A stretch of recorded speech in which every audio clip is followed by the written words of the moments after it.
И син ми сакаше да гледа таму тие огнометите, седеше во таму натре. Ми кажува мамо пао.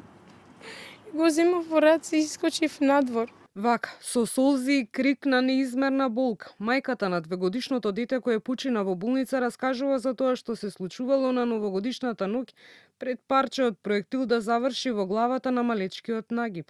Таа и нејзиниот сопруг, иако се уште во шок, сакаа јавно да проговорат и да побараат правда за прерано згаснатиот детски живот и да им порачаат на надлежните да утврдат што точно завршило во главчето на нивниот син и по чија вина. Таа вечер бев натре. Се славивме вака со децата, игравме. И беше саатот 11, така беше. Маш ми излезе, отиде кај татко му, ми кажува, седи натре со децата, ќе дојдам. И он вика, ќе иде да се честите за нова година со татко му. После тоа седев натре, и син ми сакаше да гледа таму тие огнометите, седеше во таму натре. Ми кажува мамо пао. Славивме нова година, искочивме да видиме огномет и одеднаш син ми беше кај мајка му и одеднаш само напри, знаеш, немаше дишење, не знам што се случило. Го земавме детето, го однесовме у болница.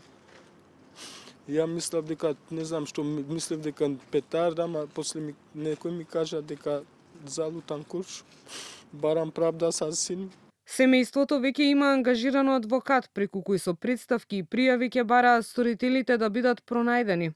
Нивниот адвокат вели дека залутаните куршуми не бираат етничка припадност и очекува надлежните да си ја завршат работата. Мора да се знае кој пука и кој користи огнено оружје и со какви пиротехнички материјали се користат местното население.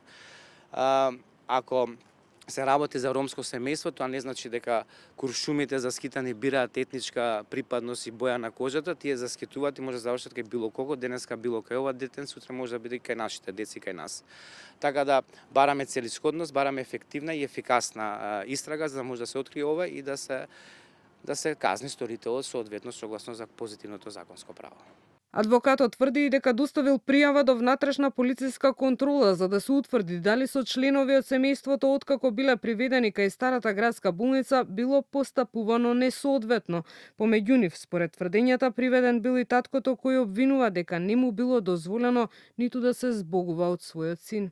Од МВР за Канал 5 пак велат дека до овој момент Оделот за внатрешна контрола и криминалистички истраги и професионални стандарди нема стигнато пријава. Од таму по случај дека работат на случајот, а што точно го погодило детето и дали залутан куршум му пресудило, ќе каже обдукцијата, која се уште не е готова. Двегодишното дете од старата градска болница ноќта на 1 јануари беше примено на клиниката во ургентниот центар поради сериозноста на состојбата заврши на неврохирургија. Медицинските лица појаснија дека поради силно оштетување на мозочното ткиво не можеле да направат операција. На 2 ноќта детето почина.